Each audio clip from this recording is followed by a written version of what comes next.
10 finger channel में आपका स्वागत है। आज हम कक्षा 6 की गणित का प्रश्नावली 3.6 का प्रश्न क्रमांक 2 एवं 3 हल करेंगे। प्रश्न क्रमांक 2 इस प्रकार है, निम्न का महत्तम समावर्तक क्या है? दो क्रमागत संख्याएं, दो क्रमागत सम संख्याएं और दो क्रमागत विषम संख्याएं। तो सबसे पहले तो हम ये समझ लेते हैं कि क्रमागत संख्याएं क्या होती हैं। क्रमागत संख्याएं होती हैं जैसे 1 इसके बाद 2, यानी उनके बीच में कोई अंतर नहीं होना चाहिए, ये क्रमागत संख्याएं होंगी। 2 के बाद 3, इसी तरह 27 के बाद 28, ये क्रमागत संख्याएं हैं। तो इनका महत्तम समावर्तक निकालना है। कोई भी दो क्रमागत संख्याएं ले लीजिए, 1 और 2 ले लीजिए, ये 2 और 3, 27, 28। हम ले लेते हैं 27 और 28। तो यहाँ पर देखिए 27 का महत्तम समावर्तक क्या हो जाएगा? 3 से दिया, 3 नाम 27, फिर से 3 से दिया, 3 तिया 9, फिर 3 से दिया, 3 एकम 3। 28 का क्या होगा? ये हो जाएगा 14 बार, फिर 2 से भाग देंगे तो ये हो जाएगा 7 बार, और 7 का एक ही बार जाएगा। तो 27 का क्या हो जाएगा? 3 गुणा 3 गुणा 3, ये 27 के गुणनखंड हो गए। 28 के गुणनखंड क्या हो गए? 2 गुणा 2 गुणा 7। ये तो हम नॉर्मल ऐसे महत्तम समावर्तक निकालते हैं, लेकिन अब दोनों में कॉमन क्या है? दोनों में कॉमन है 1, है ना। ये जो लास्ट में 1 आता है हम इसको भी लिखेंगे। तो दोनों में देखिए कोई भी संख्या कॉमन नहीं है, केवल 1 की। तो दो क्रमागत संख्याओं का, यानी जो क्रम से संख्याएं हैं, उनका महत्तम समावर्तक हो जाएगा 1। फिर इसी के बाद दो क्रमागत सम संख्याएं। अब बात हो रही है सम संख्याओं की। तो सम संख्याएं क्या होती हैं? 2, 4, 6, 8। हम मान लीजिए दो क्रमागत सम संख्या ले ली हमने, 6 और 8। तो 6 का हमने महत्तम समावर्तक निकाला, 2 से भाग देंगे, 2 3 6, और ये 3 एकम 3। 8 का निकालेंगे तो 2 चौको 8 और 2 दूनी 4, 2 एकम 2। तो इस तरह से 6 के गुणनखंड क्या हो गए? 2 गुणा 3 गुणा 1। इसी तरह से 8 के गुणनखंड क्या हो जाएंगे? 2 गुणा 2 गुणा 2।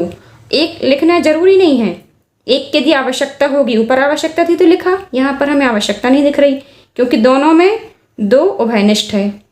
इसमें 3 है लेकिन इसमें नहीं है। 2 केवल एक बार दोनों में उभयनिष्ठ है।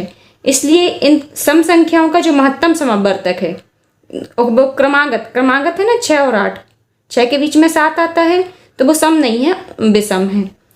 तो 6 और 8 दो क्रमागत संख्याओं का महत्तम समावर्तक हो जाएगा 2। दो क्रमागत विषम संख्याएं। अब ले लेते हैं हम दो क्रमागत विषम संख्याएं। विषम संख्याएं कौन कौन सी होती हैं? 3, 5, 7, 9। अब क्रमागत लेनी है विषम संख्याएं, तो हमने ले ली 7 और 9 ले ली। तो 7 के गुणनखंड हो जाएंगे 7 एकम 7। इसी तरह से 9 के गुणनखंड हो जाएंगे 3 तिया 9 और 3 एकम 3। तो 7 के गुणनखंड निकालेंगे हम 7 गुणा 1, और 9 के हो जाएंगे 3 गुणा 3 गुणा 1। अब देखिए यहाँ पर मैंने 1 लिया है क्योंकि हमें 1 की आवश्यकता है। दोनों में कोई भी कॉमन नंबर नहीं दिख रहा है, कोई भी उभयनिष्ठ संख्या नहीं दिख रही है, इसलिए 1 तो लेकिन दोनों में रहेगा। 1 लिखें या ना लिखें कोई फर्क नहीं पड़ता है।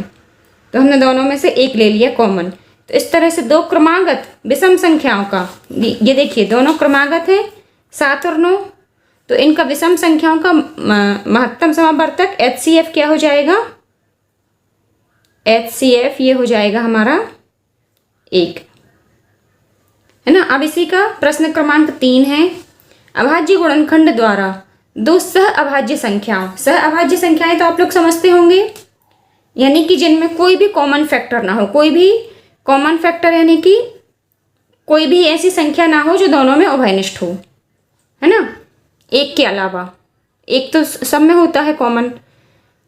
अभाज्य गुणनखंड द्वारा दो सह अभाज्य संख्या 4 और 15 का महत्तम समावर्तक इस प्रकार किया गया: 4 बराबर 2 गुणा 2 और 15 बराबर 3 गुणा 5। चूंकि इन गुणनखंडों में कोई अभाज्य सार्वगुणनखंड नहीं है, इसलिए 4 और 15 का महत्तम समावर्तक 0 है। देखिए 0 तो किसी भी संख्या का महत्तम समावर्तक हो ही नहीं सकता है। क्या यह उत्तर सही है? यदि नहीं तो सही महत्तम समावर्तक क्या है? तो ये हमें दिया है। हम सबसे पहले तो इन्होंने ये पूछा है क्या उत्तर सही है, तो सबसे पहले हम इसका आंसर देंगे, यह उत्तर सही नहीं है।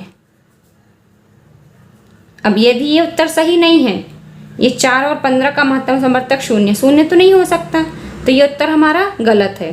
अब यदि ये उत्तर गलत है तो सही महत्तम समावर्तक क्या है? तो 4 और 15 का सही महत्तम समावर्तक